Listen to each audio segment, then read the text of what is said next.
బెంగాలీయో 100 భాషలు నేర్చుకోండి, ఎవరొద్దన్నారు. కానీ ఏ భాష నేర్చుకోవడమేనా మన భాషని దృఢం చేసుకోవడానికే నేర్చుకుంటున్నాను తప్పితే మన భాషను మర్చిపోయి ఎక్కడో ఇంగ్లీష్ చదువుకుని విదేశాలు వెళ్ళి ఉద్యోగాలు చేసి నేను డొనాల్డ్ ట్రంప్ ఆఫీసులో చాలా కీలకమైన పోస్టులో ఉన్నా. ఎవరికి కావాలయ్యా? నువ్వు ఇంటి దగ్గర కూర్చొని 6 గంటలకు నీ తల్లి తండ్రికి పాదసేవ చేయనప్పుడు నువ్వు డొనాల్డ్ ట్రంప్ అనే దుర్మార్గుడి దగ్గర అనుచరుడుగా ఉంటే ఎవరికి కావాలి ఇక్కడ? డొనాల్డ్ ట్రంప్ అంటే ఎవడో నేను ఖచ్చితంగా చెబుతాను మొహమాటం లేకుండా.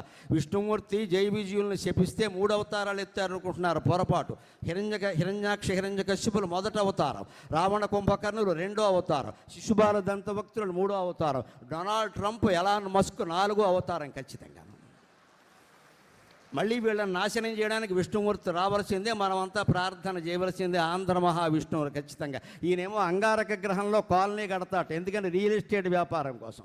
ఆయనేమో కనిపించిన దేశం మీదల్లా దండయాత్ర చేస్తాట, ఎందుకు? ప్రపంచ ఆధిపత్యం కోసం. వీళ్ళండి అగ్రనాయకులు, వీళ్ళ రాక్షసులనే అంటారు ఖచ్చితంగా. ఏం మొహమాట పడాలి? తెడ్డాను పేక తీసేస్తారా? తీసేయమనండి. తెలుగు మహాసభల వేదిక మీద ప్రాణం పోతే అది నేను అత్యంత అదృష్టంగా భావిస్తాను, ఖచ్చితంగా గొప్ప అదృష్టంగా భావిస్తాను నేను. ఏం భయం లేదు ఇక్కడ.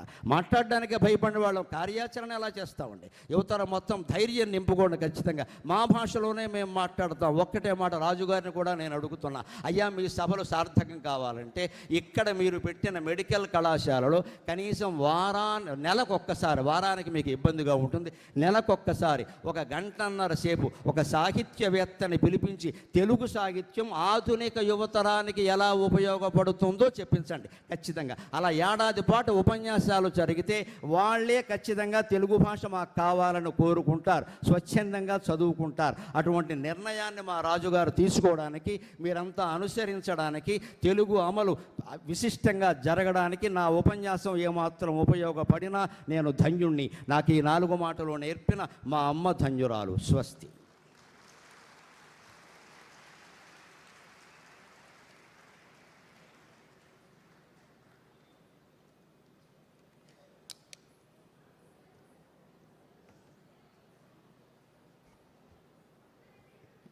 చాలా సంతోషం